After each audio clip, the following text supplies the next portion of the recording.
My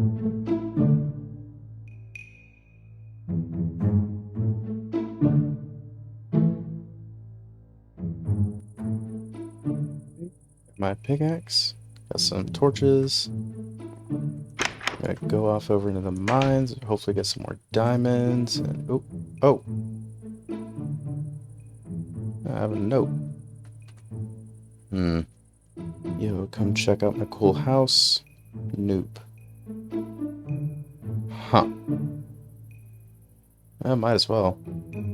I mean, he didn't give me coordinates, but I think he lives that way.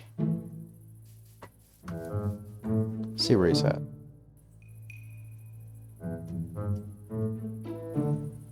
Alright. As I remember, I think it should be over here. Oh, no.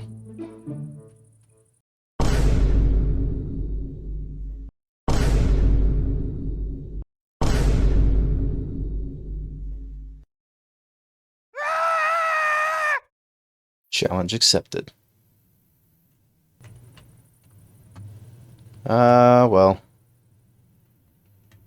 You know, there is always going to be somebody who's playing Minecraft for the first time, who's probably never seen a video before about it, who's just discovering it out of the blue. And this is what they're going to start with most of the time. And there's some people to this day who still thinks that something like this is fine. It's really not. So, challenge that I mostly just imposed for myself is to see how much we can improve a 5x7 dirt house. And I'm going to show you using a lovely little mod called Flashback. This is actually my first time using the mod, so I'm going to try it. But we're going to see how much we can improve this house. Now, the only dimensions, the only restriction are the dimensions in two ways. It has to stay 5x7. It cannot, I can't add to it in terms of width or length. I can change height. I could make it a full citadel if I wanted to, which I won't today. I can make this as tall as I want to, but it has to stay 5 blocks this way, 7 blocks this way. And that's on both sides. So, I'm gonna jump into Flashback in full orbit cam, if you will. And let's get started.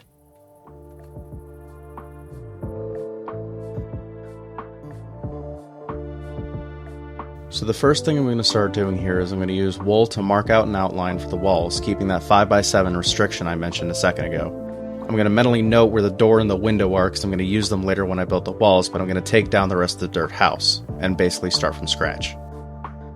First I'm going to use an andesite foundation layer, and then I'm going to add oak logs in the corners to add a framework that I'm going to use for the rest of the house. Then I start building up the walls using spruce planks because it blends in nicely using the oak logs there on the corners, and it doesn't clash with the andesite on the bottom. I go ahead and add another layer, making it 4 blocks high because I don't want the interior to feel too cramped.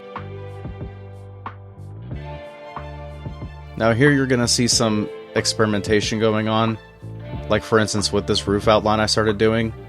I'm using deep slate tiles here because I want that nice dark contrast between the wood and the roof itself, but I realized that the overhang was only going to be 2 blocks off the ground, so then I take it all back down, raise it a block, and then put the roof back in.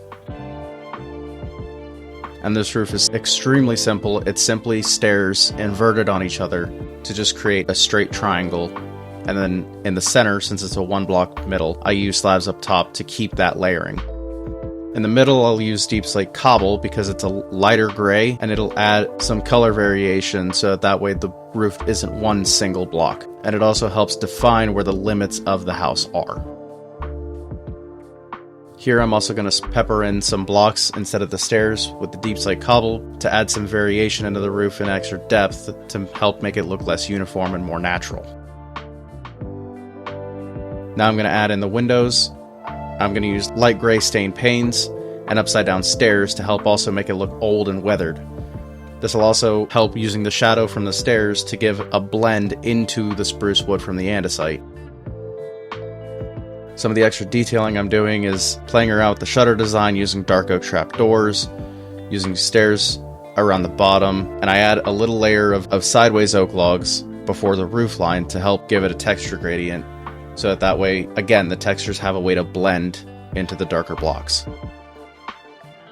Coming around to the front, I simply use grass blocks and spruce trapdoors to add the little flower bed outside of the window, and I do this for both of the other ones on the sides.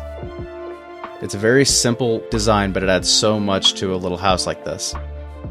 I start using stripped spruce around the walls as well to add to that extra weathered look, and again, to help break up the texture inside of that area.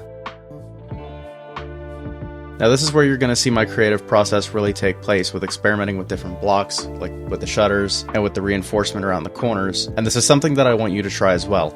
Experiment with different blocks, see what works, see what doesn't, and it's also going to depend on your taste as a builder. Try out different combinations for yourself, and over time, you'll learn what you like, and you'll learn what looks good and what doesn't. And it's also at this point that I come to decide to make this to fully commit to the cottagecore sort of vibe that I've already got going on, and you're going to see that throughout the rest of the build. I come back to the shutters, still using dark oak trapdoors, and then I start playing around with the foundation reinforcement on the bottom, and eventually settle on using spruce shelves. Coming inside real quick, I add polished andesite to help add some of that texture variation that I was talking about earlier, which very quickly I'm going to come back and swap it out for tough and polished tough, because that way it'll make the foundation layer darker and will help with a gradient effect on the inside of the house, which you're going to see me further utilize when I build the floor. Around back real quick, I start adding in more of the stairs like I did with the windows to keep adding more depth and more layers into the wall itself, and continuing with that weathered old cabin feel. Here I mess around with trying to add a little fireplace into the house, but it was still going to be too big no matter how I tried to design it, so I settled on using a smoker and a small chimney out the roof instead. For the chimney, I simply use a campfire with some trapdoors around it to give it that natural smoke animation. I even use a smoker where it is to give an extra little bit of detail on the back side of the house to give it a small point of interest. Little details like this can also help when designing a house because it gives something to look at from all angles of your build.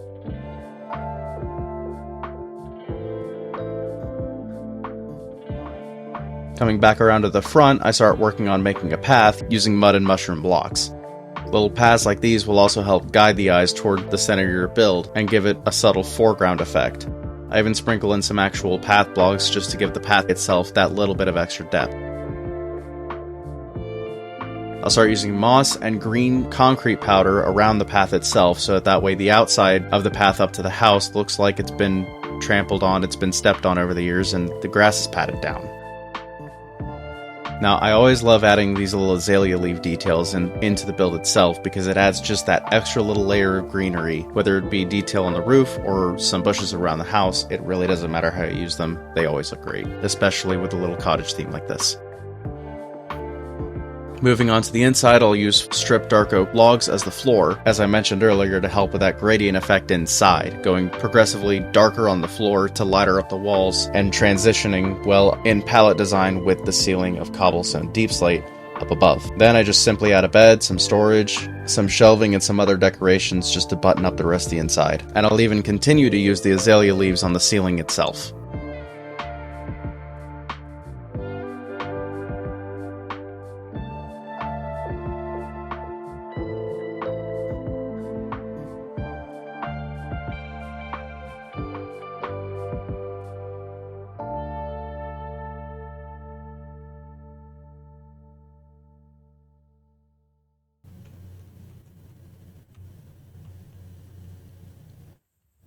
Well, there we go.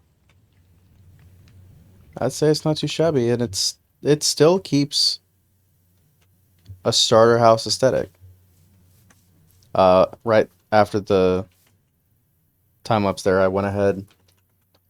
All I did was I just took some short grass, some ferns, some bushes, just absolutely flooded like this whole section.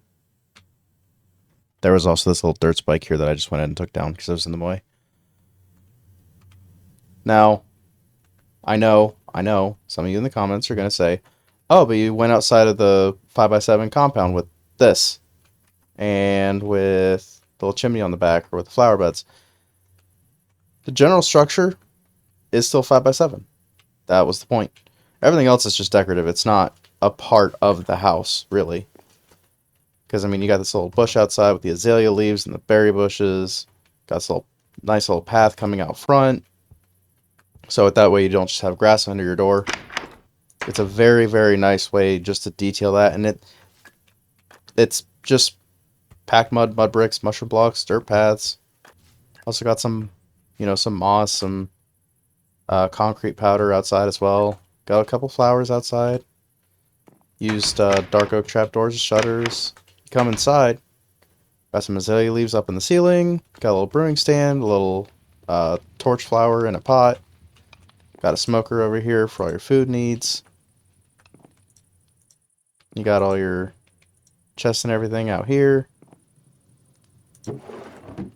Barrels. Got your bed. Respawn.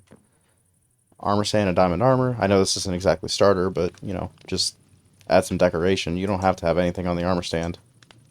Whoops. Just kind of leave it as is for decoration. But for the video's sake, I'd say this is a much better improvement over top of a dirt house. And I mean, it's really not all that difficult to make a build like these. And I intentionally kept things fairly basic too. I just use a simple,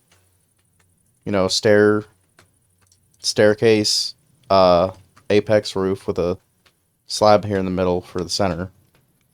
Basic little chimney with a campfire and some trapdoors. Just used some logs as kind of a framework outside.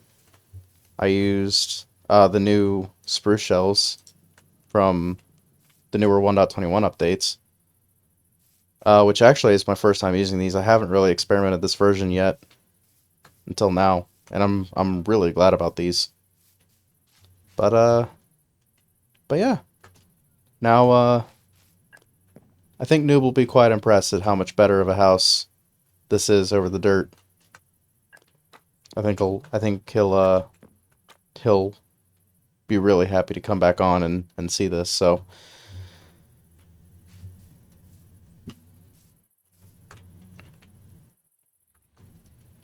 with that being said, thank you very much for watching this little quick video. I do plan on making more of these. Let me know in the comments what you think of them, what you want to put down in the comments, what you want me to build next. If you have any ideas, please let me know. I'd love to hear from you. And yeah, I will see you guys in the next one. Goodbye.